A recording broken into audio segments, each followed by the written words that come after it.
podcast, TV studio, theater, and so much more.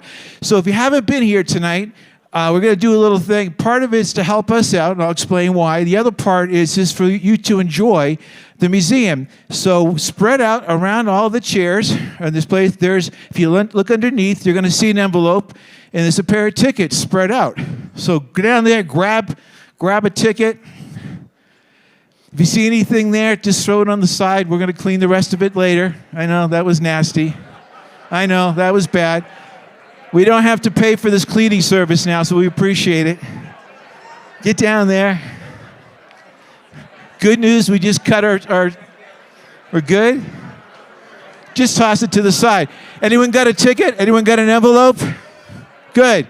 So there's a whole bunch of them. Every table's got one for the most part. So if you haven't, great, we got some more. People are lifting their chairs up. They're getting into it. All right.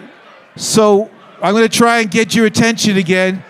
So for those of you who don't know, my job here is to get your attention, but I lost it. I'm going to introduce our host here, which is named Jon Ralston. So I'm going to give you a little bit. So when we do the bios, we do the introductions, we try to, typically you Wikipedia and you go through that. I want to have a little bit more fun because when I went through that, I learned so much about Jon I did not know. So just quickly, for those of you who don't know, Jon has been around a long time. He is one known, people know him more as Jon. Man of mystery. Anyone you talk to goes, Jon is behind everything. It's a conspiracy. If there's anything he wants to get to the bottom of, he takes it to the last level. If there's a conspiracy level, if someone says there's a story, he will go to the very ends of the earth and out to get to the bottom of that. Jon is everywhere. Jon, freedom of speech. Now, there's a lot of things you might think were somebody else doing this, some, Wallace guy. But this really is about freedom of speech, and he is passionate about that. Also, Jon is never, ever scared to take on a battle. If you notice, these are right from really established notary, a lot of different people who believe in this stuff. I don't know if it's true. All right, so he's there. He's always behind a battle. He sits there, does what he can to get things through. He goes back a while, always lending a helping hand. So part of history, if you look back into Jon, you're going to realize he has been there from day one, always helping us out in so many different ways. Great, very, very important. Everything is spell check. Before there was spell check, there was Jon. Jon is there making sure things are taken care of. He's been around a long, long time. I did not understand how long he's been doing this kind of work. He's interviewed people around the world, dignitaries, world leaders. Jon has been there. Not everybody took his advice. Jon gave some. They didn't listen, but Jon was still there to help us out. There's a campaign going along right now because he has accomplished so much in his career that he wants to get behind this. Jon, is a hashtag there. We're going to get behind you. I think you deserve it. I think it's important. We want to make sure it goes well. So if anyone wants to put the hashtag, Jon is right there. The other thing is, though, for those who don't know, we've been here before. The governor's been here. Jon has been here. It went really well. The conversation was really impactful, respectful. It's great. I'm sure tonight will be even better. And I know the governor's really excited to be here tonight. The team took a picture of him right before. Well, we lost him. Well, I know he's excited. I had one more slide there, but I think I might have pulled it out. Anyway, Jon Ralston, Nevada Independent, we're very, very grateful to be part of this tonight. Thank you all for coming. If you haven't been to the museum, please come back. We're a 501c3. We have so much to offer the community, and we like to make sure we're engaged. Just engage with you. We have, just recently as this morning, we have the Fast and Furious cars came right in. So it's a new exhibit every 90 days. All right, with that said, it's my pleasure to introduce Jon Ralston.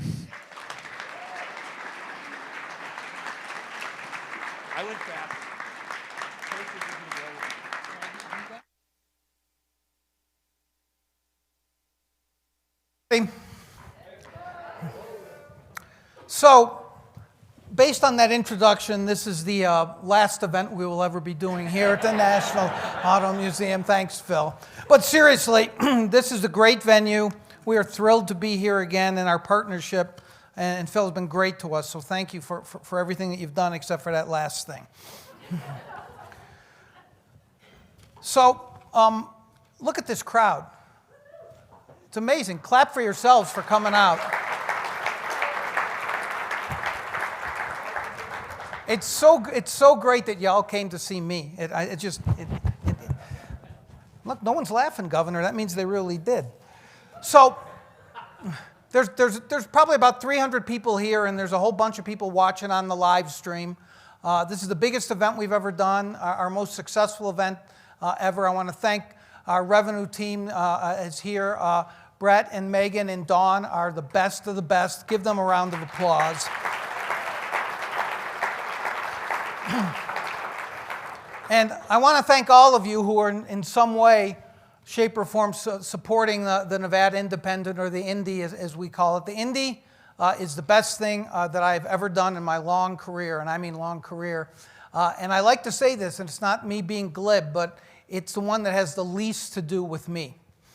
I came up with the idea, but the remarkable people who work for me, I mentioned the 3 people on the revenue side, but also these reporters who are a third of my age or something, I didn't know nearly as much as they did when I was their age, and they've bought into the culture of what we're trying to do, which is to present in-depth journalism in a fair and transparent way. And I know that the governor believes that, or he wouldn't be back here with me. Like, who wants to sit down with me as many times as he has? And so I appreciate your support. We can only survive in the long run with support from folks like you. We have now thousands of small donors, and some of you, most of you are among them. Some of them can be bigger, Phil. But Governor, how are you? Thanks for coming. Should I call you Governor or Mr. Resorts World? I'm not sure what to call you now. I'm kidding, but thank you for coming. That's nice of you to be here. We've done these before in the past. So I want to thank everyone for coming, and I'm going to bring the governor up in a second, but there's one list that I want to read real quickly, and it's going to take longer than usual because we've never had this many sponsors for an event, and I'm going to read their names real quickly. Of course, Phil and the National Auto Museum being the most important. They've given us this venue, and you've bought into the idea of the Indy as well, and thanks for that, Phil. Associated General Contractors, Fontainebleau, Southwest Gas, Truckee Gaming, Western States Petroleum Association, Core Construction, the Raiders, Intermountain Health, Nevada. Does that mean that Tom Brady is indirectly supporting this? That's great. Intermountain Health, Nevada Mining Association, Cornerstone, the new giant. Where's Frierson? He's here too. It's great that, hey Jason, it's great to have you here. Google, I've heard of them. Kempfer Crow, Flynn Jaducci, I don't know, I probably mangled that one. City of North Las Vegas, Abney Government Relations, Carrera, Nevada, hi Rocky, thanks for that.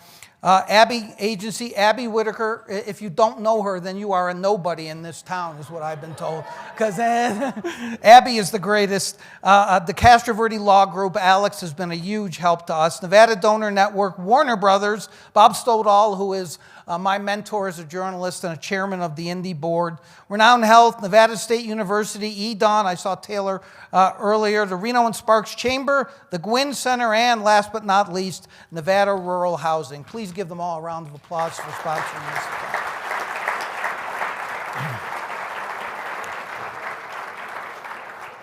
And now, let me bring up the 31st Governor of Nevada, Joe Lombardo.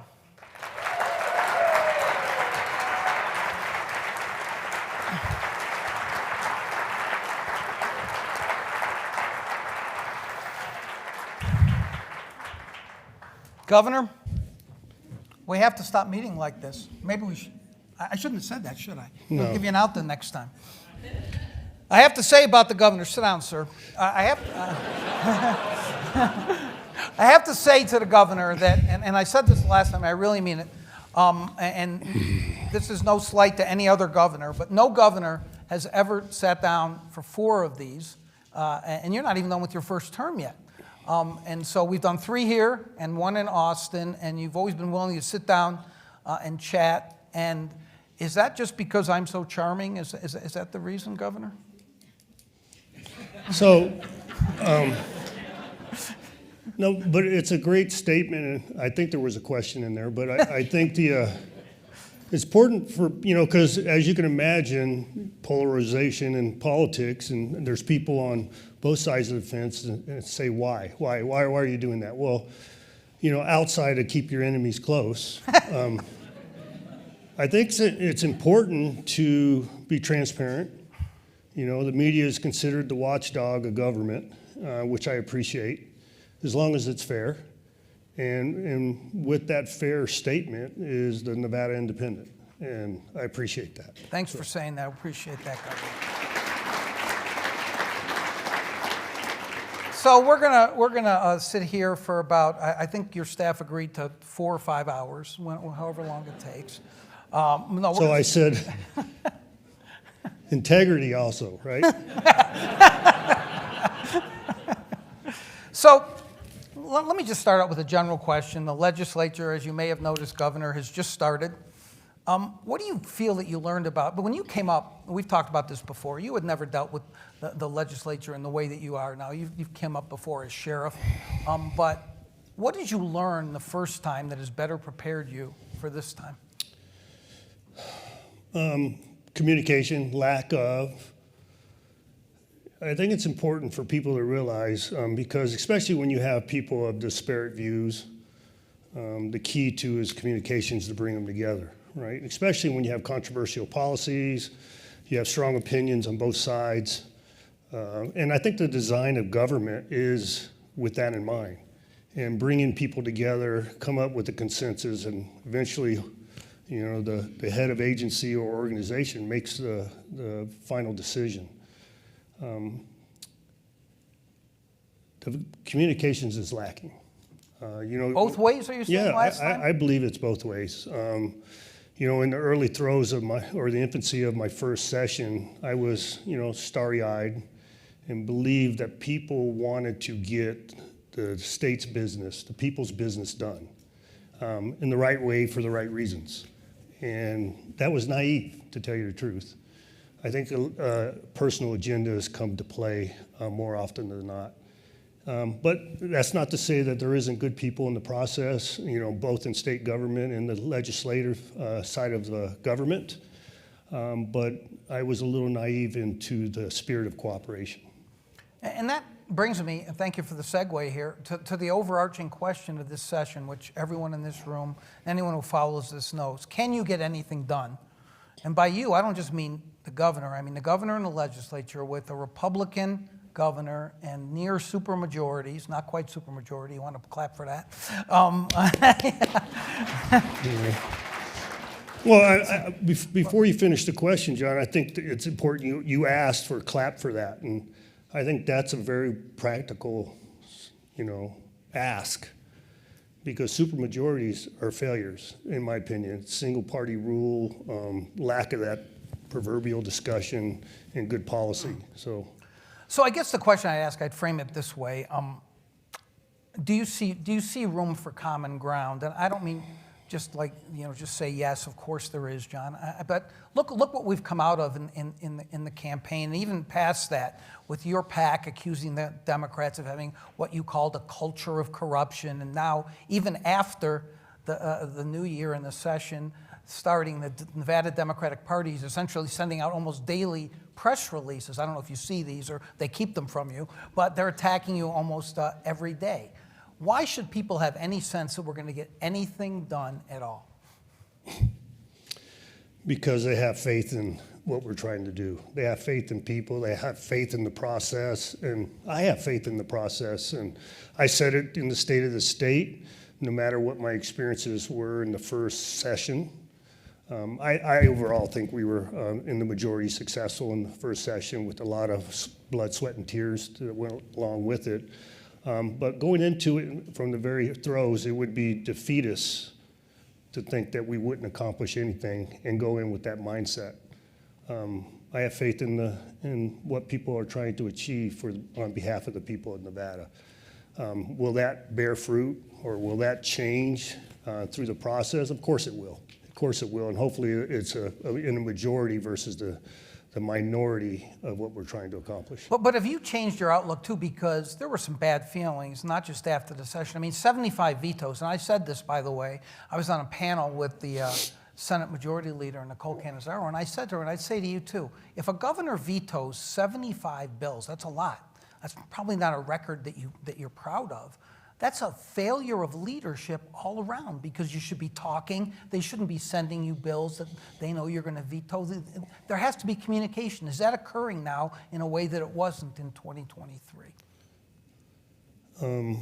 I'm comfortable saying no. Really? Okay. Why? And let's go back to your descriptive of 75 vetoes. Yes, it's bad government. And I've said that publicly, right? The fact that I'm put in that position, and I think more often than not, it was a test of my resolve by the fact that I was a Republican governor and, lack of the attitude towards success for the people of Nevada. But I think, I'm sure you're going to ask me this later. Are you willing to, do you have the resolve to continue down the veto path? And I said, yes. Bad policy is bad policy. And if it's not the benefit of the majority of Nevada versus the minority, I will veto it. Because that's not what we're trying to achieve as a group, as a policy, as a procedure, as the betterment of the state of Nevada, in my opinion, for the government, and what I was elected to do. To improve upon our quality of life in the state of Nevada. Well, you said no as if the communication is still not there. That's an ominous sign. Yeah, but we're in the early throes of the legislative process. This is the happy time, Governor. Yeah. This is when you should be meeting with them. Well, maybe there's not a reason to meet with me, right, in the early throes of it. But on my side of the fence, as far as the Republican caucuses, the communication has improved. And that's one of my deficiencies in the last session. I wasn't more robust in that endeavor. I wasn't more forceful in ensuring that communication took place with the caucuses on the Republican side. But currently, there hasn't been much communication, if any, outside of SB 1, which funds the legislature. That's been a minimal amount of communication. Why not? Have you reached out to them? Yeah, and I'll be fair. I actually was on the phone on the way over here with the majority leader, talking about the possibility of some bills coming forward in positions and thought processes go along with that. But outside of that, the communication's been minimal. Which bills were you talking about? Yeah, a couple of these, a couple of that. I'm sure you're going to ask about it. I thought I'd try to slip that. I'm sure you're going to ask about it. So. Let's talk about the budget, Governor, because every session really is about the budget in one way or the other. Last session, you had this kind of embarrassment of riches. A lot of it had to do with the federal money. You poured more money into education than has ever been poured into education. But it seems to me that going into this session, there's real uncertainty. Federal money, who knows what's going to happen with that? That's a lot of the budget. It's about a third of the budget, something like that. You've taken the budget gimmickry that most governors use and taken it to a new record height with $520 million and one-shots for ongoing operations. It seems like your budget might be a house of cards, Governor. Gimmickry, is that was the word you used? Yes, I've used it before. You're not the first. Well, I take a little bit of offense to that. And first of all, I appreciate the question, but let me back up. And I take a huge offense into the general attitude of the people in the know, the people that are inside baseball, disparaging my staff. Okay, I'm not saying it's coming from from you personally or the independent, but overall in the political dynamics. And I have a very qualified staff, okay? And the nature of state government is there's a lot of movement. There's some bureaucratic experience, and there isn't. It's just the movement of state government and government overall. And the difference in administration that comes into the office, you have to identify good people to take care of business. And my staff is robust. It's doing a great job, and I appreciate everybody that has seats within my administration. And I take great offense to people say they're unqualified, they're not communicating, and they're not organized.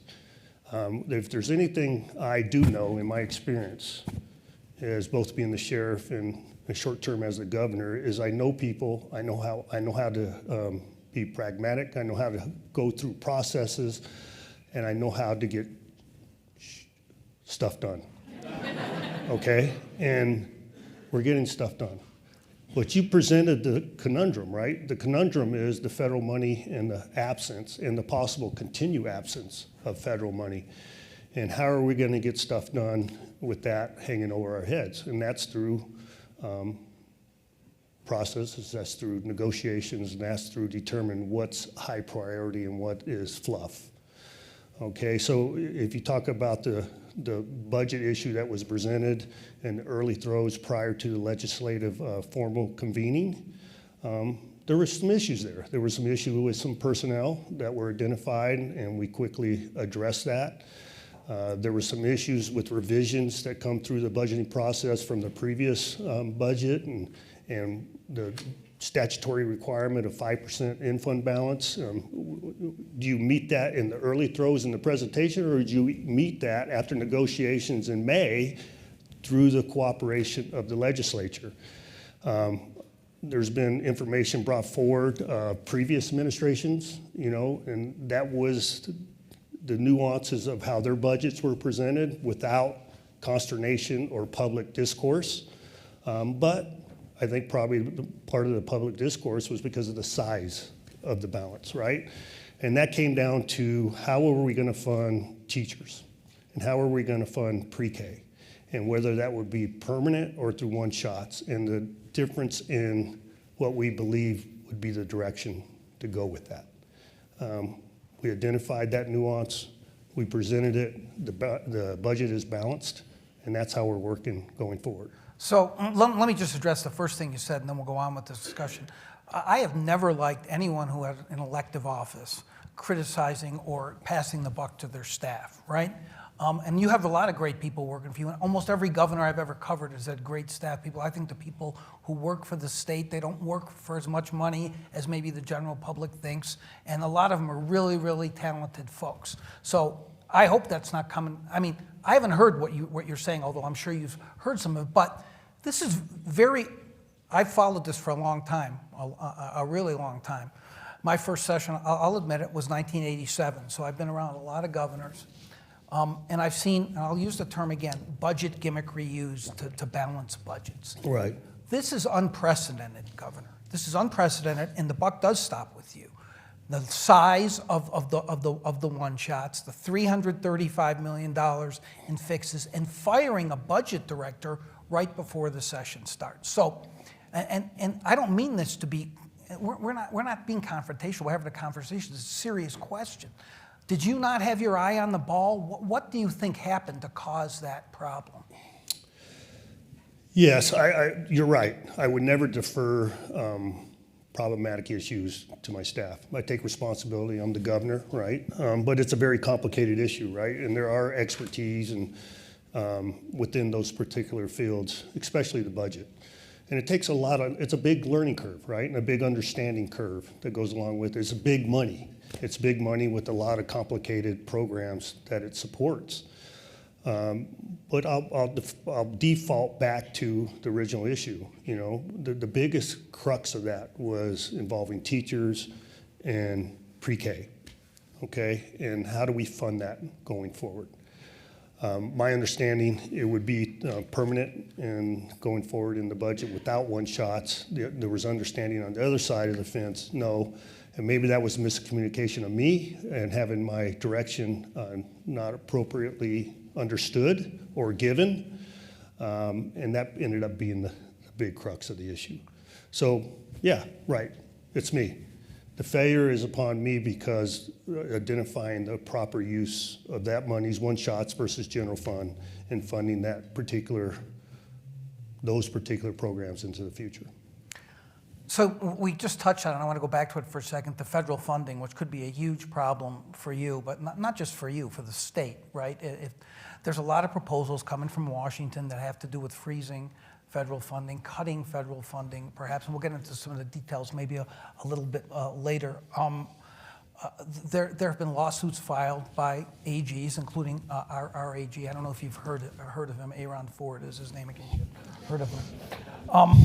But there are a lot of issues. In fact, President Sandoval, who's here today, put out a statement, I believe, just today about what's going to happen with NIH funding. UNR, I think, could lose $4 million, something like that. And maybe there is some good stuff that should be cut, but it's going to have a hit on your budget if a lot of this stuff goes through. What are the contingency plans? What kind of things can you tell people who are here and watching on the live stream, and any reporters who might be here who are going to write about this, that what are the contingency plans? This could be a huge hit, Governor.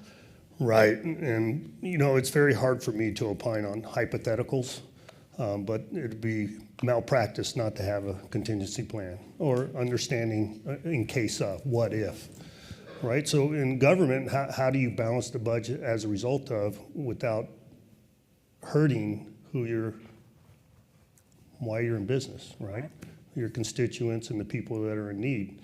That's that role of government, and that's cutting of services, minimizing services, foundational services provided to the people for survival versus, a good quality of life. And that's what we'll have to go through. This is not unique to me because when I was the sheriff in Clark County, we went through the previous recession, the 2007, 2008, where we didn't even have the ability to put gas in our patrol vehicles. So you have to go through that as a group and determine the hierarchy of services, which is more important than others, which are considered quote unquote fluff, and start slicing and dicing, right? And unfortunately, some of that will require the removal of FTEs, full-time employees, in order to balance the budget.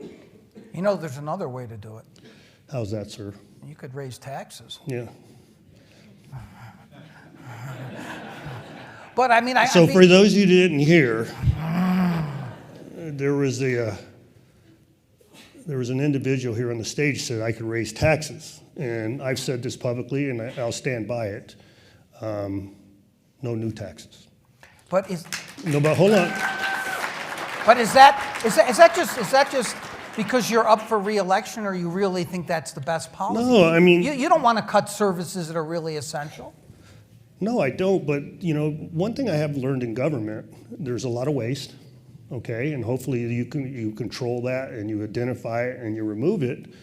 But also, I learned there's usually another way of doing business. If you're pragmatic and you're dotting the I's and crossing the T's, you can tend to find some different ways of doing businesses. And hopefully it's not a long-term issue, it ends up being a short-term issue. Has your staff or you personally been in contact, like for instance, have you talked to the president or his chief of staff or anybody about what the potential harm there is to Nevada and some of the stuff that's being proposed? We have direct contact with some of his staff folks, including the chief of staff. But the deputy chief of staff, that's who we've been in constant contact with. And when you're presented with a problem, right, you come up with solutions on doing the right thing for the right reasons, but the key is delivering it the right way. And in this particular issue involving the Trump administration, we talk about cutting federal programs, the delivery was poor. It was done the wrong way. Now, delivery by them, you mean? Yes, and what I mean by that, there were some key programs in there: Medicaid, Medicare, SNAP, employee benefits, the insurance exchanges, those kind of things that people survive off, in particular to their quality of life, inclusive of just survival, I don't believe were appropriately identified. It was all encompassing versus strategic.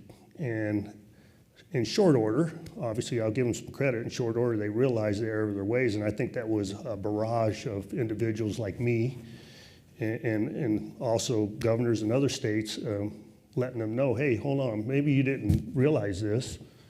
You are a new administration, and it's his second term, but a lot of the folks are new to him. These are the cause and effect of these decisions. And in short order, they changed their path and their decision for better evaluation.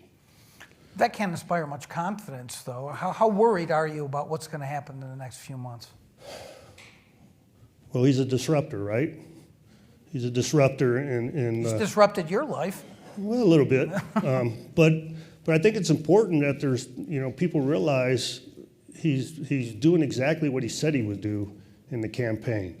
Now the delivery of it, sometimes it needs a little bit massaging, but there isn't anything that he didn't promise he would do. And he's, so those are the things you have to take into consideration. And a lot of things is nuanced to the Beltway and Washington, D.C. and the federal government. And my role as the governor is protection of Nevada and running Nevada and awareness for Nevada, how I can support it the best possible way from my position. And I will continue to do that as we move forward. Just real quickly, because you didn't really answer the question, how worried are you from 1, not being worried at all, to 10, being in a panic? This is a little weird little dynamic you like to do. It's give it a grade, A through F, or from 1 to 10. Listen, I can't. If you prefer A through F, I can't put that a measurement tool on it. What it is I'm going to pay attention. We're going to pay attention and do the best we can to communicate and ensure that unintended consequences do not occur. So. I want to ask you about one other thing that's kind of budget related, although not directly. And I'm going to quote from your State of the State a few times tonight so you can explain some things. Here's one thing you said in your State of the State. I am proud to announce that the first phase of the financial system went live on January 2nd and is now paying Nevada's bills. And the HR system is on track to be fully implemented this summer, on time and within budget. Since you've said that, it's come out, and some of the reporting has been done by our great reporter, Eric, who was here tonight. State employees not been paid on time. Agency personnel now spend 3 to 4 times longer inputting accounting transactions. Some systems are no longer functioning, and agencies no longer have a good handle on how much money they actually have. You have to be bothered by this because it makes it look like you were just, let's put this nice line in the State of the State, we're going to look good. Maybe you rushed that a little bit too much. No, not at all, not at all. And here's the important piece on it, understanding of the issue. So it's a bifurcated issue. We are paying our bills on time. And that's a huge part of what state government does. The second issue is what you described, and that's a summertime deadline. But what you say, I don't mean to interrupt, but you say you're paying your bills on time. Some state employees have not been paid. That's part of your bills, right? Yeah, I'm talking about the vendors and the contractors that we deal with. It's got to be upsetting to you. Well, yeah, it's upsetting because it's employees, right? It's employees, and it's important for them to have satisfactory service. Unfortunately, it's a very old hierarchical system that has been in process, and there's nobody in here that doesn't understand the issue of going from an old issue to a new issue and the migration of data. Okay, and that's what we're dealing with. And summertime was the caveat put on that as when we will be met with success. So it's an Advantage 2 program and and merging to an Advantage 4 program. And I'll give you an example anecdotally, what is occurring this month. It's a 3, or actually maybe January, I can't remember, but it's a 3 paycheck month as compared to a traditional 2 paycheck month. The system didn't understand that. And so we had some problems in that issue. But my direction given to the staff is, I don't care what the issue is, cut the regulation, cut the way we've always done it. If you have to hand write a check, get it done. Because some people live paycheck to paycheck. And unfortunately, that's probably to the majority versus the minority, and address those issues, listen to the people, and fix those issues as they present themselves. So I'm happy that we, in this past week, we went through a seamless payroll cycle.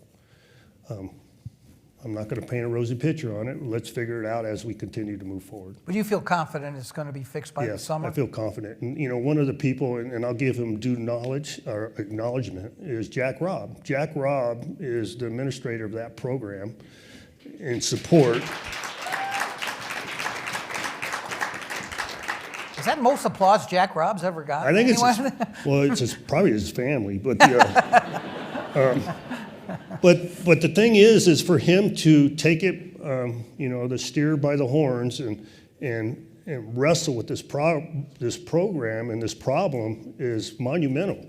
I mean, this guy's working 16 hours a day. He's trying to solve it, right? He's not saying, it's 5 o'clock, I'm going to go home like some of our registrars in the state of Nevada. But but he's working through the process, and it's elevated to daily and weekly briefings on how we can bring resources to bear to the problem. And that's where we're at. It's a huge, huge, huge system, and it's going to take a significant amount of time and due diligence to fix it. And this has nothing to do with the vendor. The vendor was an appropriate vendor. They're doing a good job. They're responsive, but it's a, decades and decades of migration. So. Are there any words that you can't say on this stage that you said when you found out about all this stuff? There's probably 100 or two. But it's frustrating, right? It's frustrating. And, a lot of people try to equate it to the statements from the state of the state, and I don't. It's opposite and separate of that. I'm very proud of what we accomplished up until the state of the state and the system. I knew there was going to be problems, and we're going to get through it. We're going to get through it. So I don't, the problem is when the waters get muddied and people equate two separate issues as one, and it's no fault of anybody because of you're outside looking in, but it's an important piece to know that we're on top of it. So. Yeah, and I didn't mean to conflate the issues. It just obviously wasn't the way you wanted to start the new year, and it's with easy. All these issues. One thing I know about human nature, people seem to like failure, right? They like controversy. They like to see people not do as good as them, and that's a human issue. That's not a partisan issue, and we got to get past that, and you got to ignore that. So. You think Democrats in the legislature want you to fail? Yeah, some of them do. I'm sure of it. So. Let's talk about education. Well, remember, there's 63 people over there that want my job, so. Probably a majority of them think they could do it better than you. No, that's human nature. Yeah. Let's talk about education. It only costs $300 to file to run. Why are you looking at me?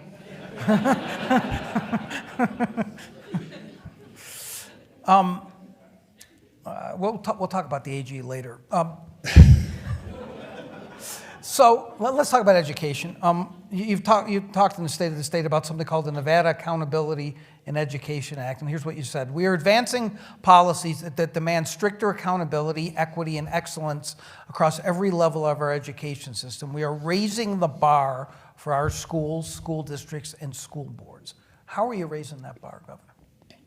Well, you mentioned the accountability piece on that, and I'll back up to last session and the significant infusion of monetary support in the education system to the tune of $2 billion, right, on top of the general fund associated with education going forward. So that's a big number. That's a big number, and people expect performance and change that goes along with it. But there's a lot of nuanced issues in education, and it's the wraparound services and support of it. It's infrastructure, it's teachers, it's curriculum, and all those have to work together to meet success, right? And we had deficiencies in every one of those factors, every one of those categories as a whole as a state.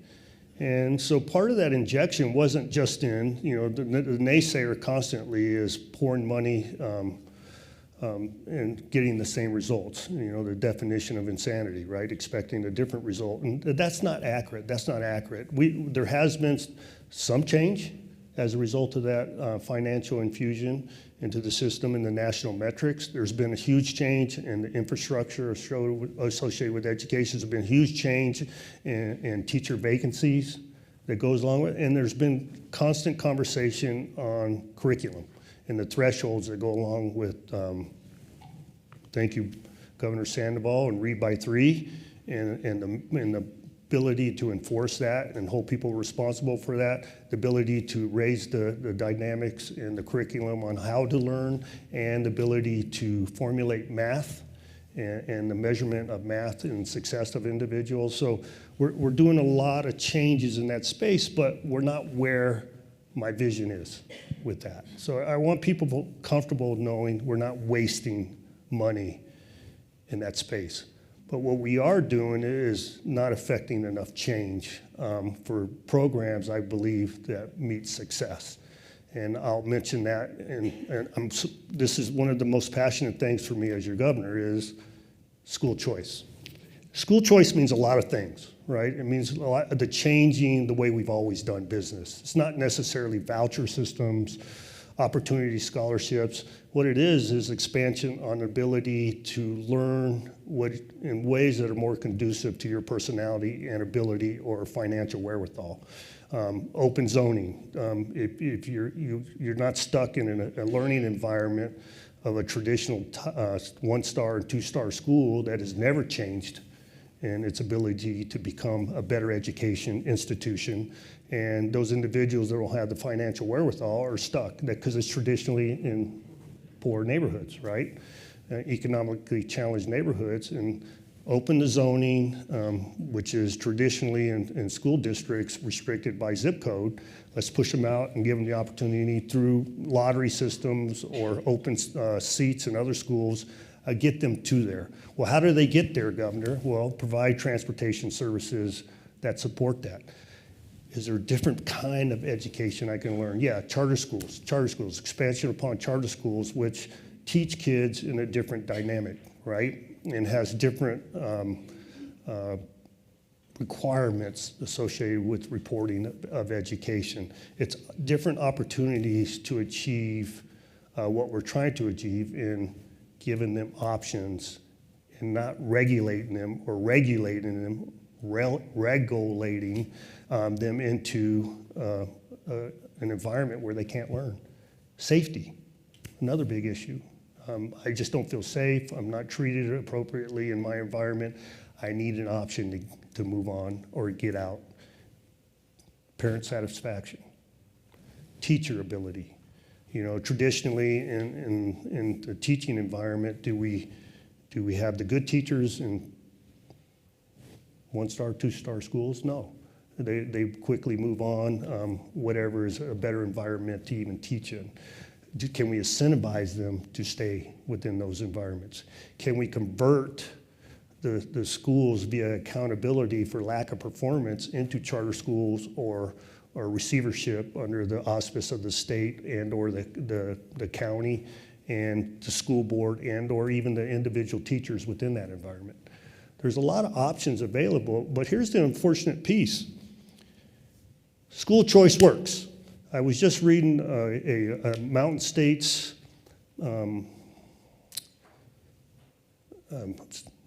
excuse me, it doesn't matter, Mountain States Center, okay? They evaluate education environments and curriculum. 187 studies were presented, and in the testing of school choice where kids go outside of the traditional school environment, district environment, they go into private schools. 61% increase in academic standards and testing standards. Kids that stay within the district environment but have other opportunities such as charter schools or open zoning and an environment more conducive, 90% satisfaction increase. So what we've been stuck in, or what I've been stuck in, is this, in my opinion, is afraid to admit your thought process is wrong. Your thought process is wrong. This is the way we've always done it. This is the way we're going to continue to do it, and we'll throw some more money at it. We'll kowtow to whatever organization we believe it will better benefit our political career, but we're not willing to affect change.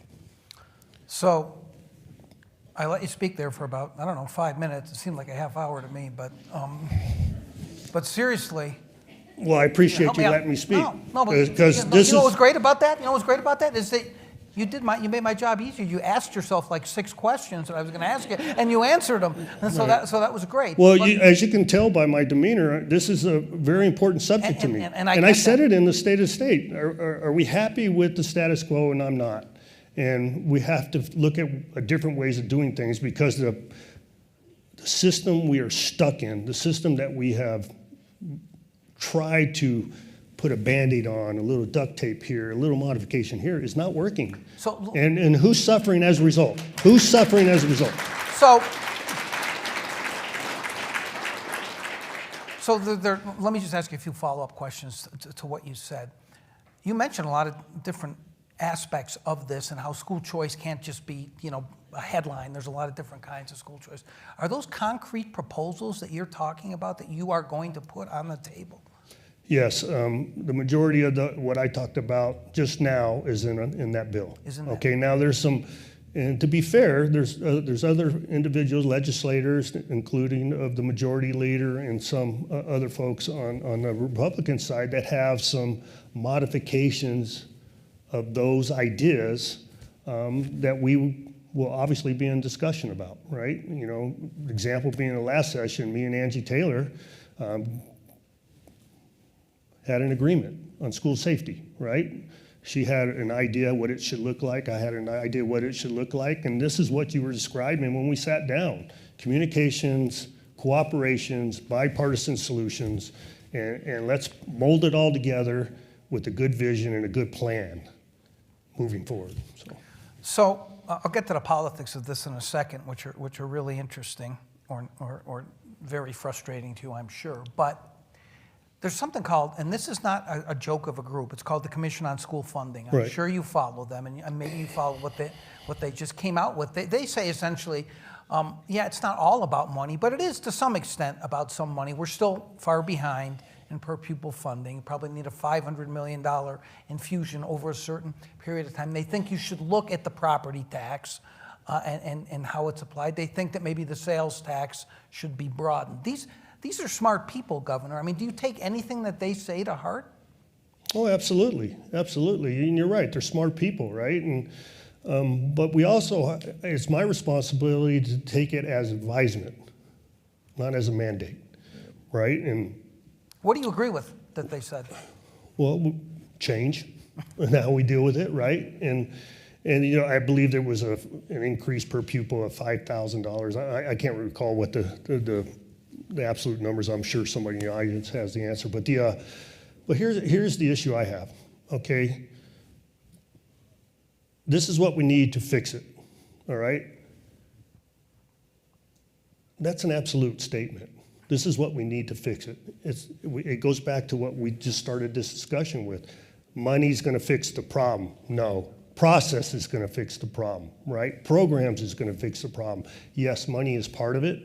But we just did a $2 billion infusion on top of, and it takes a long time to turn a battleship, right? So people are expecting answers and solutions in short order, and I don't believe just a simple injection of more money is the answer. Yeah, I don't think that's what they were saying. They were talking about different policies with how the taxes are done as well.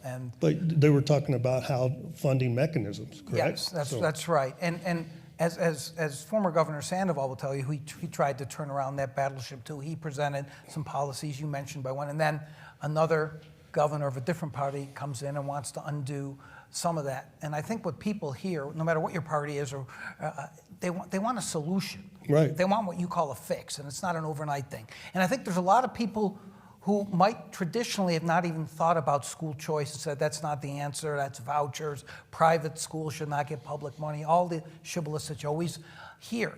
But the question is, it becomes such a polarizing issue when you present it in the legislature controlled by Democrats, right, Governor? School choice, and no, that's off the table. We're never going to do that. Why?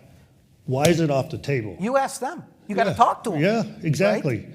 But that was the question I presented in the previous session. I'll continue to present the question again.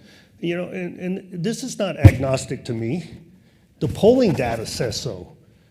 The polling data says in the majority to the 70th percentile, school choice is the answer. And now the data that I presented, 187 different studies, school choice is the answer. So can we incrementally get there? Yes. Yes, we can. And the ability to just say, no, we don't support it, and not justify their lack of support is palpable. It's, in my opinion, it's malpractice. So probably people can see it in the audience. I'm closer to you. Your body language tells me how passionately you do feel about this issue. I can tell, Governor, and actually, go ahead. Well, I'll back up again, man. I mean, I think it's another test of my resolve, right? And But you want to get something done. Unfortunately, yes, and unfortunately, it's a partisan issue and it shouldn't be. So how do you get beyond that? It's our kids. I think the Democrats and the Republicans all want our kids to prosper, right? All want our kids to prosper. And how we get there, we're in conflict. But I've never heard a justification on the other side of the fence. And you know this, even though you're relatively new to this game, polling is not persuasive in the sense that polling on school choice and some other really deeply divisive issues depends on how you ask the question. And I could ask a question where I could get it 70% the other way. That's not going to persuade the Democrats either. They're not afraid of the polling. They need to be persuaded that something needs to change. As you put it, the same old way of thinking. And I think, to your credit, coming from a background where you didn't know as much about this issue or having to dealt with this issue as some of them, you're saying, well, what the hell are you doing? This hasn't worked yet. We're still in these low percentiles in the rankings of the state. I mean, people brag when we get up to 47th, right? And some of it has to do with funding, but some of it has to do with changing the mindset and changing, as you very subtly alluded to, Democrats being enthralled to certain special interests who don't want that to change. That's what you meant. Is there a question? Or I take that as agreement. Do you actually think, and I know you have to go into the session being optimistic, that there's some kind of room for common ground? Come on. What would it be? Yes. Healthcare, for one. No. I'm talking about, we're going to get to healthcare in just a second. Right, but education, I think there's some common ground we can get to in education, right? Will it even conceivably get to where I want it to be? No. You know, and it's unfortunate that we have people in leadership saying that's a non-starter without even having a discussion. Are you flexible too, though? Yeah, I'm flexible. I think I proved that in the last session. I think I proved that in my actions. I'm very pragmatic, so. And you're willing to spend more money. I mean, you're like a Republican drunken Well, sailor. you know what, here's...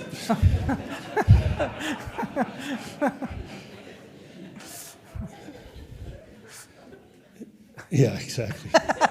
So, but here's the issue, right? So let's go back to a balanced budget. Zero fluff, zero outside federal money being infused outside of the traditional infusion, outside of IJA and ARPA and all the other nuanced programs. The legislature has a lot of things on their blotter, a lot of ideas on their blotter. A lot of them are going to have fiscal notes attached to them. And it'll have to occur. It'll have to be a discussion where we slice and dice to continue that balanced budget at the end of the session. So. Let's talk about healthcare since you brought it up. Again, to quote from the State of the State, I think this is like the longest the State of the State has ever lasted, thanks to me quoting you all on this. People generally have forgotten about it by now.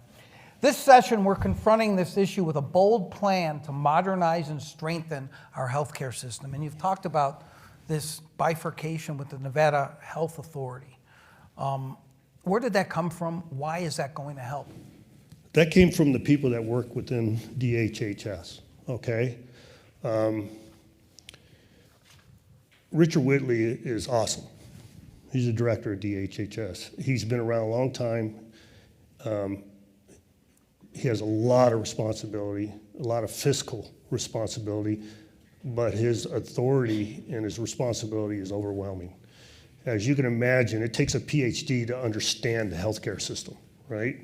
You almost have to be a doctor and live in it to understand even the nuanced pieces of the healthcare system. There's some great people working over there, but it's beyond their capacity, and it's beyond anybody's capacity. So what do it almost equates to the breaking up of the school district question, right? It would be, I've used this word more than once, it's malpractice for me as a leader not to see this and constituent complaints and the constituent lack of service in the space, both to the providers and the individual citizens, not to do something about it. And there's a lot of nuanced issues associated with Medicaid and Medicare, and the default back to the budget. And part of that was what exactly is available in Medicaid and when we're talking about balancing the budget. We had to rely on numbers provided in the early throes of formation of the budget. In short order, in close proximity to the state, those revisions and new information changed. So I'm not making excuses. It is what it is, but just so everybody has an understanding how the process goes. So back to the DHHS, putting likewise similar situated programs, especially with the nuanced relationship of the federal government and the understanding of those and putting eyes on them more directly versus, oh, I got to deal with this today, I got to deal with this tomorrow and that. It's just better management. It's better management, understanding, and providing better service to the issue. I actually met the person who you decided to put in charge of the Nevada Health Authority yesterday. He's very impressive. I haven't heard. Are you talking about Stacy? Yeah, Stacy, and everyone says great things about her. She seems eager to take on this challenge. How did you decide to choose her? Yeah, she's a unicorn, right? She's a unicorn. And I say that facetiously, but it's true. I mean, to have somebody that well versed in such a complicated issue is very rare. And for some reason, she loves it. But that's where the confidence for me comes, right? It's something that encumbers daily, weekly, monthly, every day responsibility of government, especially state government, to include federal government, and to have somebody to have an understanding of the issues and the problems and has the ability to bring solutions forward is a godsend. And I think it's important to identify those individuals, to put them in the right places, round pegs in a round hole, and be met with success. Yeah, and she seems great, and everyone that I know in healthcare says very good things about her. But I'm sure she's worried, as you are, because you mentioned Medicaid, and one of the things I learned when I used to actually be a reporter and covered this stuff is about Medicaid roll-up costs before the session, and you have to deal with this. 1 in 4 Nevadans is on Medicaid, Governor. People may not know that, 800,000 or so. That's a huge portion of the budget, and there is serious talk from Washington about cutting those funds. That would be devastating, wouldn't it? Yeah, absolutely. I mean, to put it in context, Medicaid exclusive of Medicare, my bill with that particular department is $450 million a month. $450 million a month. So imagine the detriment it would to occur to individuals and providers. You know, there's a significant number of doctors/providers that rely on Medicaid to keep their doors open. And so those emergency plans that we discussed earlier have to be in place. And how can you have a contingency plan for that much money? You can. It's almost like the pickle's too big for the jar, right? And Godzilla. How do you plan for Godzilla, right? But you can't put your head in the sand and hope it goes away, right? So that's when you immediately, sooner than later, convene the experts in the discussion and come up with contingency plans. Like raising taxes. Well, if this Armageddon was to occur, that's going to be a very fast, short-term issue. Raising taxes is a long-term issue. So you're right about that. You know, one interesting thing that I thought you talked about, and everybody in this room can relate to this in the state of the state. By 2028, all health insurance plans in Nevada will be required to adopt standardized and digitized prior authorization plans, thus reducing delays for patients. Who started clapping? Yeah, I mean, I can't believe everyone in the room isn't clapping for that. I mean, Governor, anybody who's ever had to go to a specialist or go, you know, they say, oh, you can't do this because you have to have prior authorization from your provider. I'm just wondering, I mean, this wouldn't affect all the plans, though, right? All the health plans, because some of them are self-funded and ERISA plans. They wouldn't be affected by this. But this is a huge problem for regular folks. Right, you're right, exactly. And it's an identifiable problem outside of what unfortunately occurred via the HCA CEO. It's not a knee-jerk reaction to what occurred there. This is something that's been in discussion ad nauseum for several years, right? And and usually how we bring it to the forefront and make it a priority is we have a personal experience. And unfortunately, I went through a personal experience on that, and that's why it's a key point for me to deal with that. Not me physically, but a family member. And You mean not going through where the prior authorization prevented the person from getting the care they should have gotten? Right. Wow. And I think it's very important. Usually, quite often we don't pay attention to things until it actually becomes detrimental, right, or life-threatening. And a lot of people don't realize that nuance of insurance until it happens. And I think it's a duty upon us, especially in state government, that provide service, that we make a better service for our constituents. And that it's a big issue in the healthcare.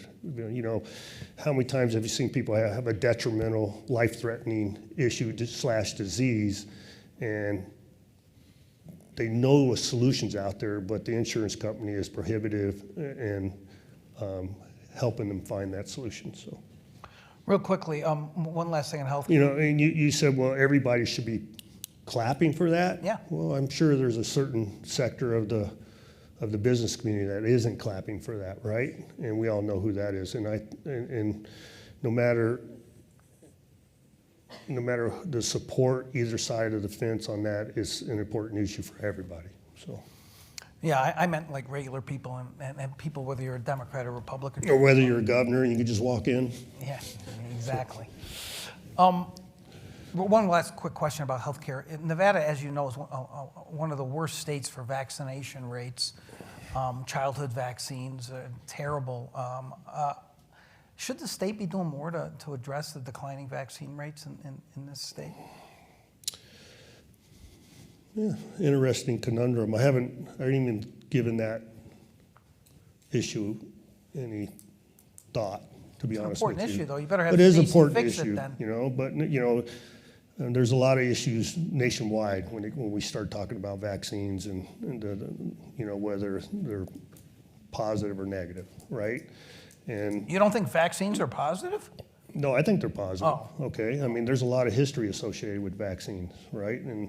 But I think it's still a personal choice, right? I don't think the government should have to mandate anybody in that endeavor outside of educate. I think the role of government is to educate. You don't think some childhood vaccines should be mandated? None of them? Well, I still believe the parents have a play in that decision. And I think it's important for people to realize that. But I don't think people should be marginalized because of their absence or their support of vaccines. But if it is an issue on dealing and the delivery and the education that goes along with it, that is the state's responsibility, and we need to do a better job. We're never going to get to everything, so we're going to have to stay here until about 10 o'clock, if that's okay. Elizabeth said, your communicator said, she said that's fine, so. Anyhow, we got about a half hour left. Well, hold on. Is everybody having a good time? Yeah.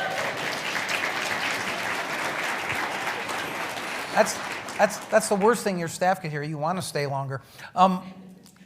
Just to build off that question, you know what? I gotta thank each and every one of you for being here tonight, and because it shows that you have an interest in what we're doing in state government. And it shows that you have an interest in what's happening and how we accomplish things in state government. A lot of decisions and mindsets based off of ignorance, and I don't mean that to be derogatory, but government is complicated, right? And we want them to do what we want them to do, and sometimes you don't understand the nuances of government and how things get accomplished. And I know there's frustration when you see other jurisdictions. I'm sorry to capitalize on your I'm adding it to your the time Indy at the Fest. end. It's okay. But I know that it's frustrating for individuals to see what is occurring in other jurisdictions. But a lot of that is a result of different policies and different abilities and different authorities that are put into either the Constitution or state law or executive orders that go along with it. So it's good that you're here and getting an understanding of what occurs. So, Yeah, listen. so thank you. Thank you very much.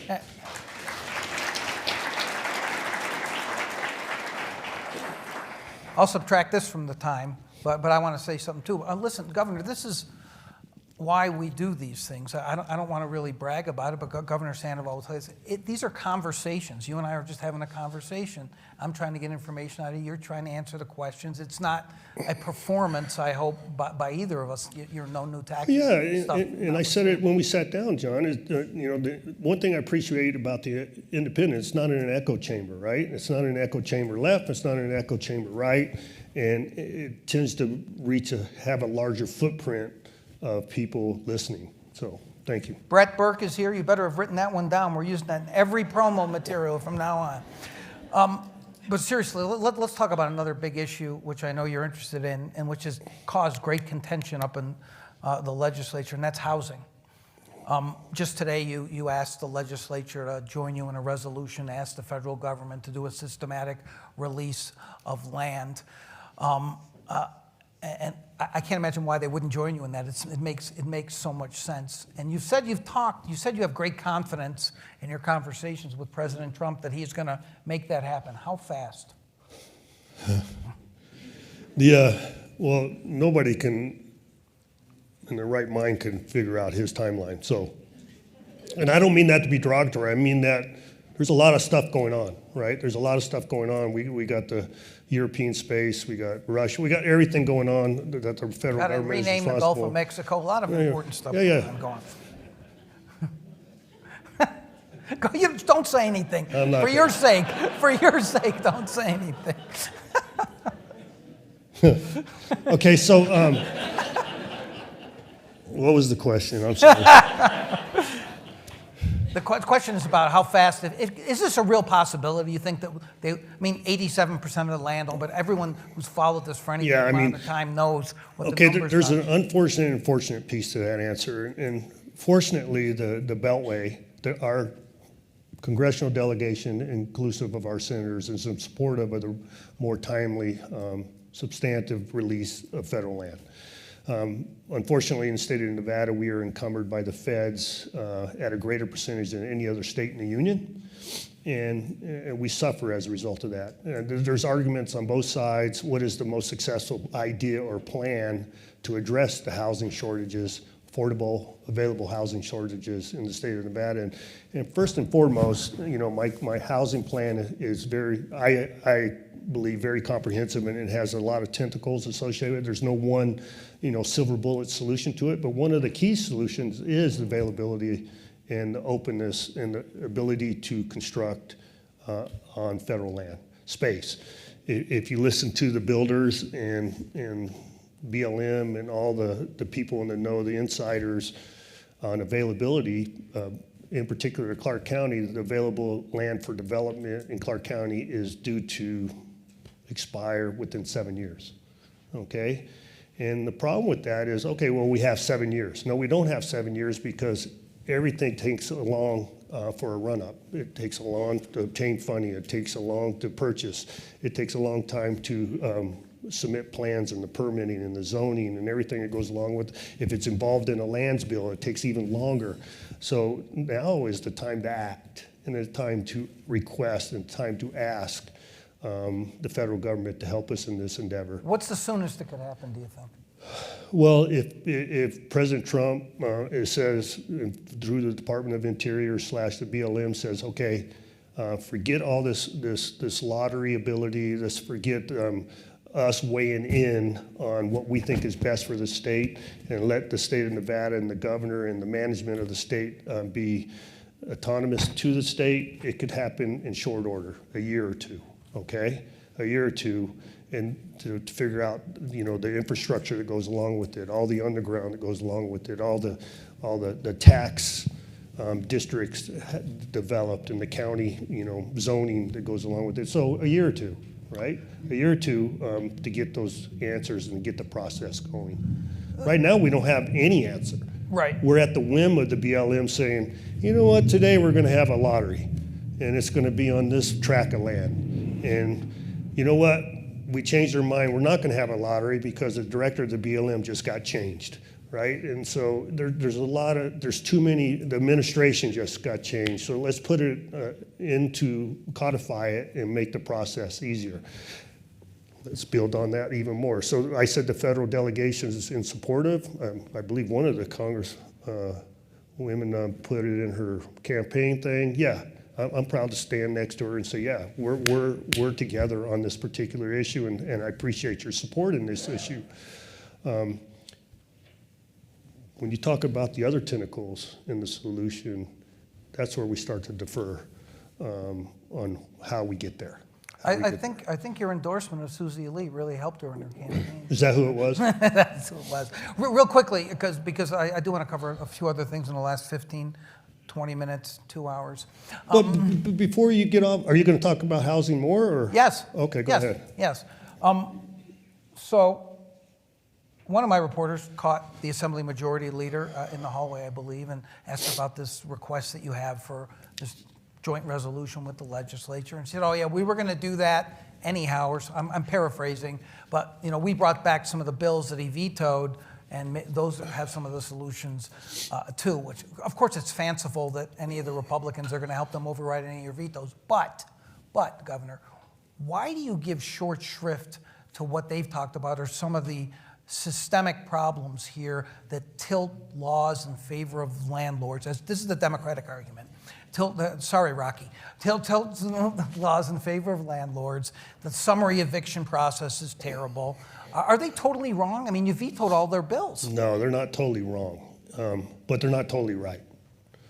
All right, and that subsequently those bills got vetoed. Here's an unfortunate piece of Nevada politics, or how we are set up. I don't have a line item veto as the governor. Every governor laments that. Yes, it is. And you talk to a governor, and Governor Sandoval's here. I'm sure you could sideline him on the way out. But I'm pretty sure he would agree with me on this issue. A lot of those housing bills that came forward had nuanced issues in them that may require one line to be changed. I don't have that ability. It's all or nothing.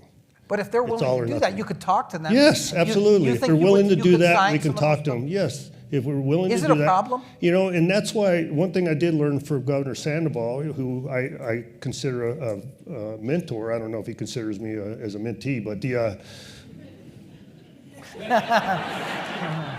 but I think what's important is nobody to be too proud not to seek advice, right? And try not to reinvent the wheel.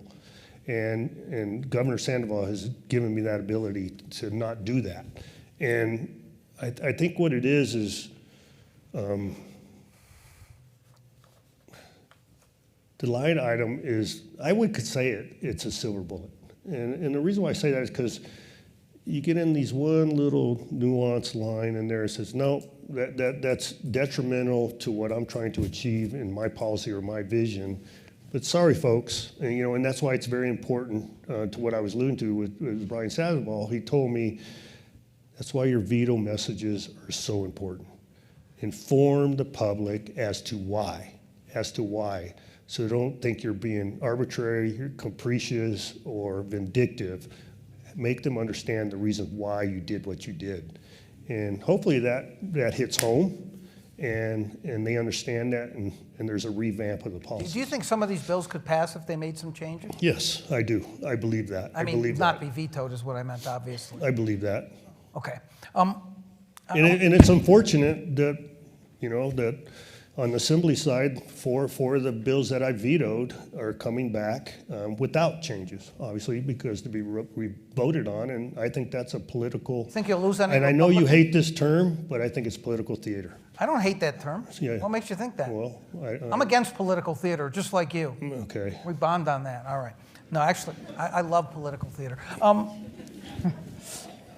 So I want to talk to you about an issue that you dealt with as sheriff, and it's a very contentious issue, and it's going to come up again, and that's immigration and what the role of ICE might be now.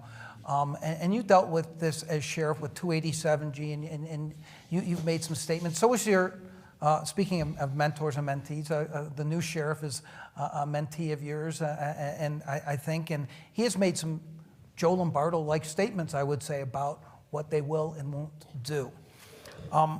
I'm wondering what you will do, Governor, in terms of, this seems to me it could end up becoming a state sovereignty issue at some point.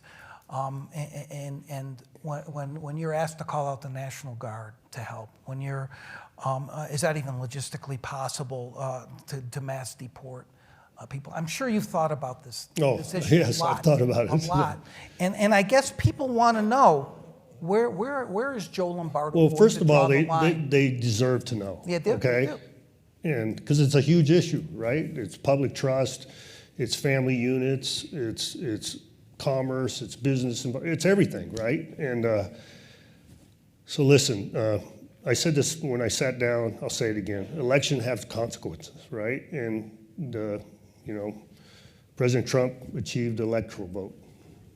President Trump received the majority vote. So, and the big part of his election, his platform, was based on immigration and what his vision was to address immigration. So, and hopefully you guys can bear with me as I walk you through the nuances of immigration, because it's not as simple as the news may try to make it. Maybe it's not as simple as the president tries to make it. Right, well, I guess you could use it in that vernacular, but so let me back up to President Barack Obama. He developed I'm not going to get into the discussion of undocumented immigrants versus illegal aliens. The nomenclature that is utilized in the federal space is illegal aliens, okay? Define it how you will. You like that nomenclature? You know what? When I was arresting individuals for committing crimes, I didn't ask them if they were illegal or not, all right? I think it's important for people to say, don't get caught up in that nuance of immigration.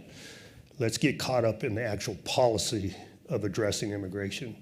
So when Barack Obama was elected, he developed a program that was called Secure Communities, all right? And that was the removal of illegal aliens, undocumented immigrants that had committed crimes. And they were involved in 5 separate categories: ex-felons, gang members, identified gang members, previous crossers, arrested for violent crimes, arrested for domestic violence and DUI.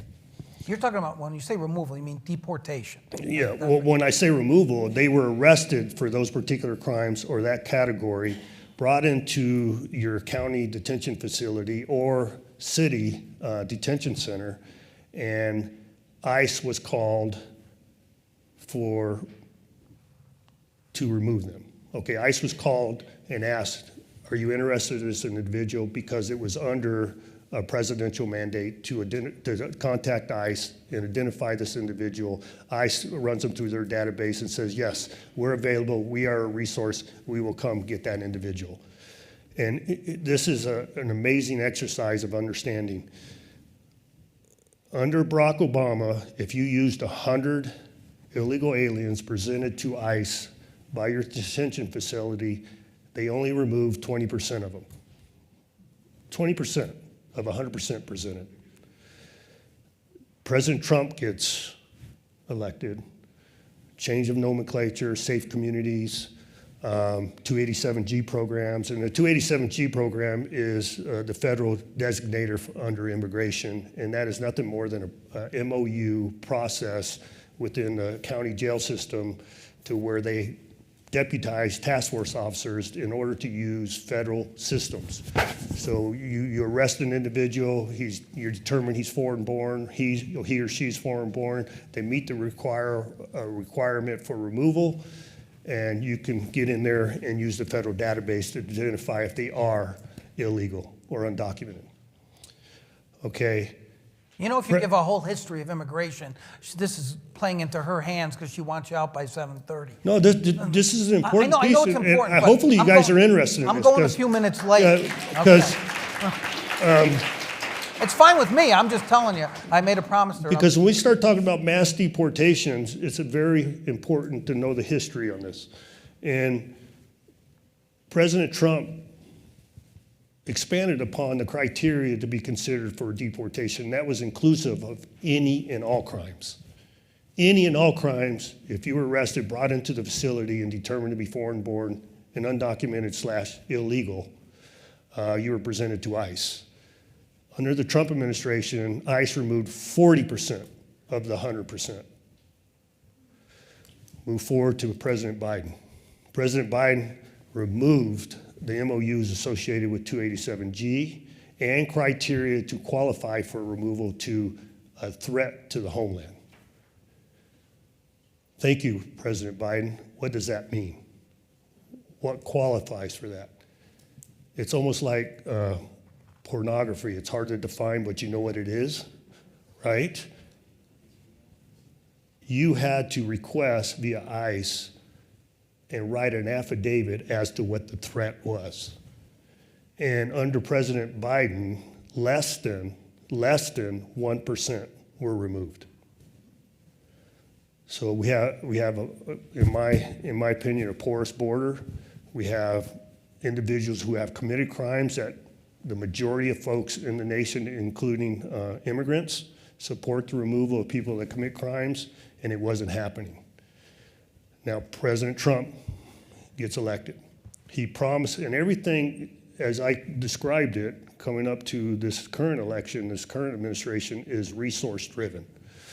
So when you talk about mass deportations, you talk about removal of criminals, you talk about a huge subset of people that have existing removal warrants by an immigration judge, and people that are crossing the border in an unfettered stream. That's a big number, and that's a resource nightmare. You're saying it can't be done. In its current form, it can't be done. So you have to prioritize that, right? Now, I talked about a whole subgroup of people, individuals involved in this paradigm. In my opinion, you're wasting your time. It's the proverbial tail wagging the dog until you secure the border. And until that happens, all the other actions and all the media splashes, all that is moot, okay? Because granted, so his idea is to attack it from all angles, but until you secure that border, all this effort is wasted, in my opinion. So it depends on what you believe. In current numbers, 90% of the illegal border crossing has decreased to the tune of 90%. There has been a request. It hasn't come to fruition from the federal government via the Pentagon to activate all states' National Guards into the border space to assist with securing the border. And they asked what the governor's requirement would be, or willing to cooperate would be, without a Title 32 order from the president. And my requirement was the ability for me to recall them in the time of need or emergency within endemic to the state of Nevada, and 2 is federal support monetarily. If a governor requests it and I agree, I have to pay for it. If the federal government requests it and I agree, the federal government pays for it. So that was the criteria I put upon the request. But the key part is if you agree. Do you agree? Right. I agree. You agree that the National Guard I can would be used support for the that? National Guard deployed in that manner, as Because of long what as you those said criteria is met. of the border being secured being the most important thing. Yes, absolutely. So let's just. But can I go into the rest of it? I'm just. About mass deportation? She knows the agreement now. Oh, you can. So- We're just going late. So the second part of this is, okay, when an individual is arrested for a criminal charge, brought into the jail system, and this goes to Sheriff McMahill in the comments he made, and ironically, they only printed 4 words versus the hour interview. And he said, it's not my job, right? Well, his job is via their existing policies within Metro and cooperation with federal authorities, is if you're brought into the jail, we will process them, we will contact you and ask you to come get them. As you can imagine, until you build the resources, it's not going to occur. Because come getting them is not the only part of the equation, right? So say they do it. There's a statutory via ACLU litigation requirement for the respond in a timely fashion. A timely fashion is considered 4 to 6 hours. So I call ICE, hey, I got Joe Blow here, come get it. Do you want him? Yeah, we want him. Well, you got to be here in the next 4 hours because he's getting released. If you're not, you kick him to the street, okay?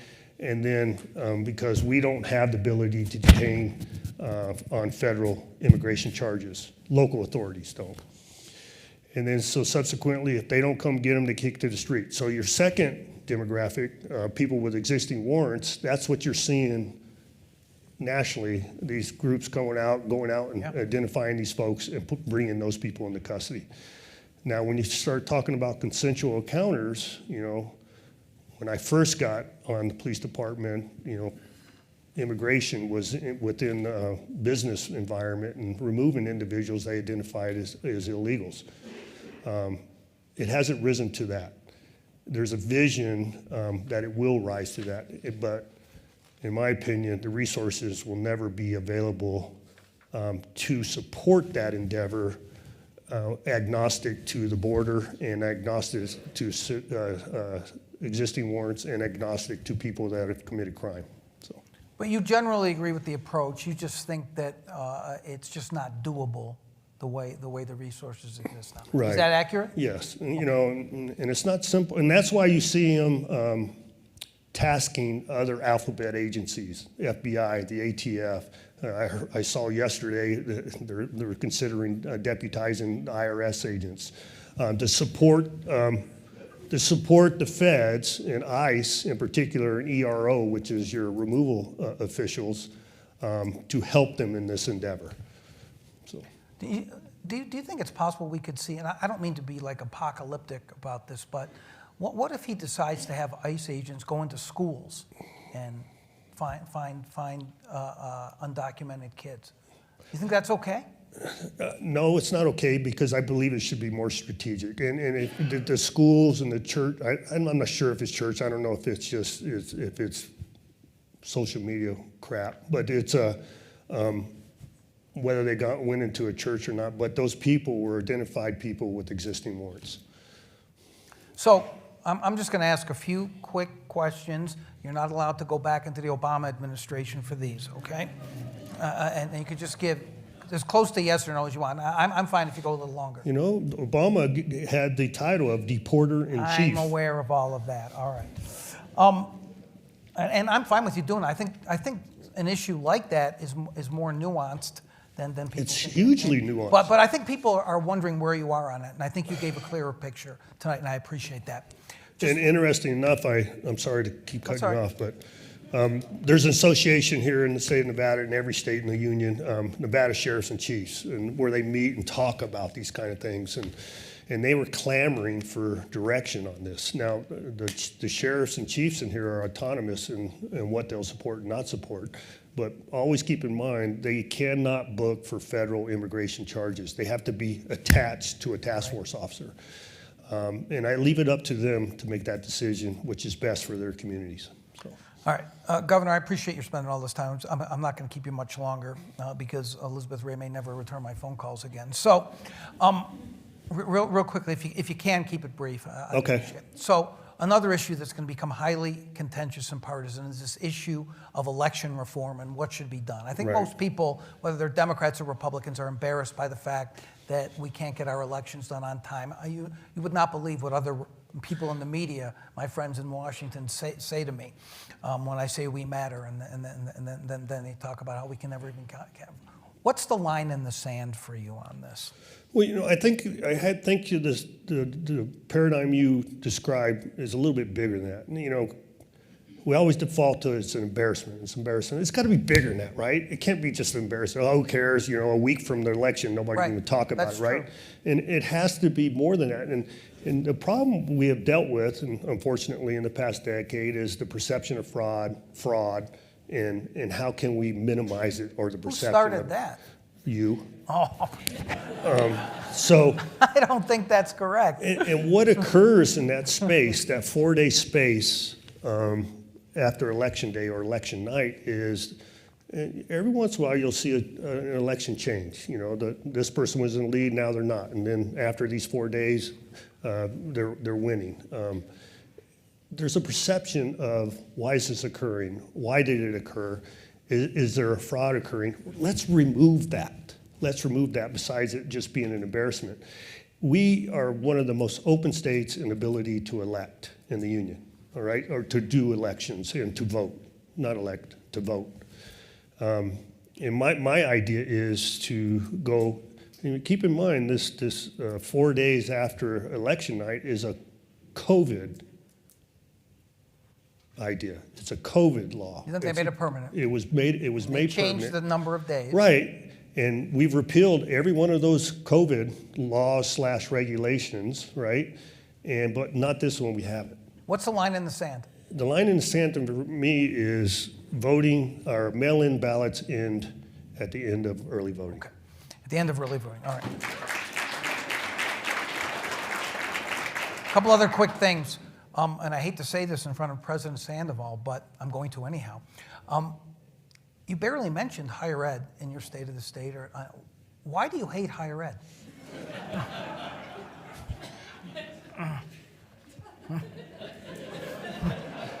The reason why I gave him that little coy look is because we had a little discussion here last week about higher ed. I don't hate higher ed. I'm a product of higher ed, right? I'm being facetious to make a point. Like, why haven't you talked about it more? Why do what? Why haven't you talked about it more? Higher ed is a very important part of the future of this state. How this state I've said this. Education is a future to any state and in any economy, right? Higher ed is very important. But unfortunately, it's also part of the process of everything else I'm responsible for.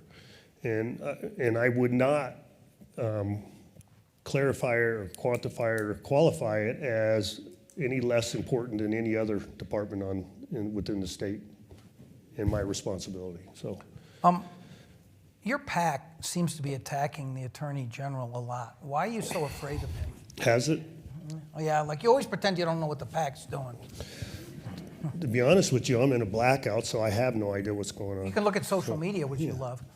Yeah. Say again? Why are they going after him? You really worried about him in your reelection? Well, you know what it is? Unfortunately, in elections, depending on other people that you're associated with, we quite often get painted with the same brush, right? And there's people that support me that question my lack of response to certain things that the Attorney General will bring forward, my lack of communication that occurs between me and my perceived attorney for the state in fighting the federal government, and lack of discussion that goes along with it, and the lack of just general good government. I mean, he files lawsuits without telling you. Yeah, exactly. That's what I thought you meant. Okay. Exactly. See, I sped that up for you. But I think part of that is he's independent. Obviously, he's duly elected, and elections have consequences. But unfortunately, we're getting into the position of what is the motivation, right, versus the right thing to do. So, Governor Sandoval can relate to an AG fund. Never mind. Two more things, and I promise he can go. He wants to stay, just for the record.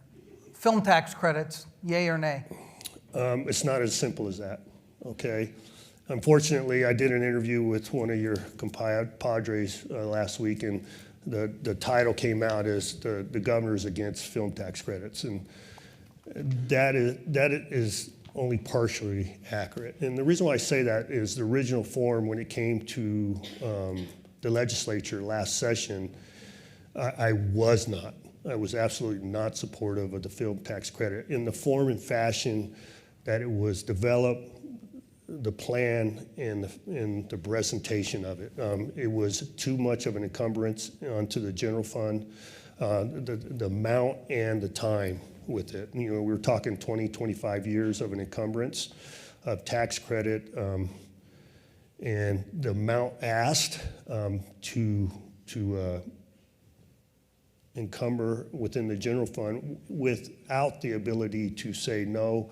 In economic times, we're going to forego this, and all those different nuances of those type of bills was not occurring. I couldn't support it. I could not comfortably support it. And now we're in a situation, the lack of federal funding, economic forum numbers saying, we're going to be flat in the first year, maybe an increase in the second year. We'll have a better idea on that come May. So I couldn't support it in that fashion.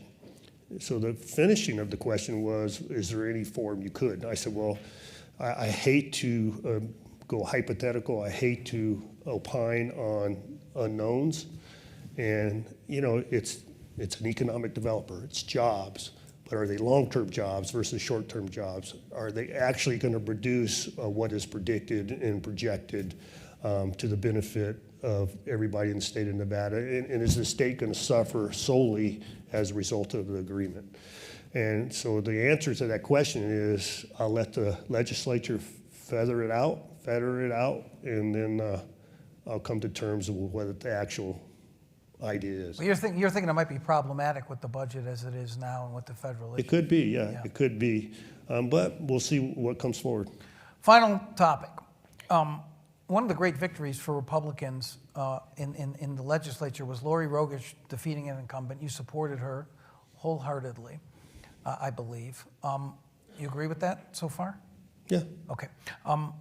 She has shocked a lot of people by saying that she's going to introduce a daily room cleaning bill, which essentially is what the Culinary Union pushed for last time. The Culinary Union endorsed her. Do you support daily room cleaning being put into the law? Okay, hypotheticals and... That's not hypothetical. Okay. That's what you know what the bill says. No, I don't. I don't know what the bill says, because I've asked for the language and there is no language. Okay? All I've heard is a verbal concept, right? My problem with it, it was pushed back because it was another COVID era issue, right? So it gets repealed, put into collective bargaining, and let them bargain out the particular issue. And then now, my understanding of it, or the information I have received up to date, is it's less a daily room cleaning issue, is more of a safety issue. One, for the employees going into the rooms, ensure that things like gun trafficking, human trafficking, illegal marijuana / drug sales are occurring. And could you buy that? No, in its face, I don't. Okay, because it's very difficult for that data to be aggregated and believable. So unless somebody convinces me the accuracy of those nuances, I can't be supportive of it. Governor, you have been very generous with your time. This is unprecedented for a governor to do what you've done. I want to say again that I appreciate it. We've covered a lot of ground. Didn't get through all my questions, but I appreciate you taking the time to have this kind of in-depth conversation. Everyone should give him a round of applause for taking the time. Thank you. Thank you.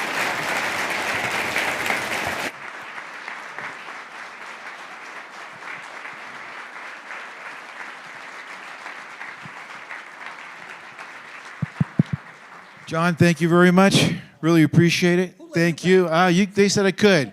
Governor, thank you very much. The governor is going to be back here on March 19th, a different format. We encourage you to come back. And we also have a gentleman by the name of Tom Homan. It's in the news a lot. It will be coming up here soon. Thank you all very much.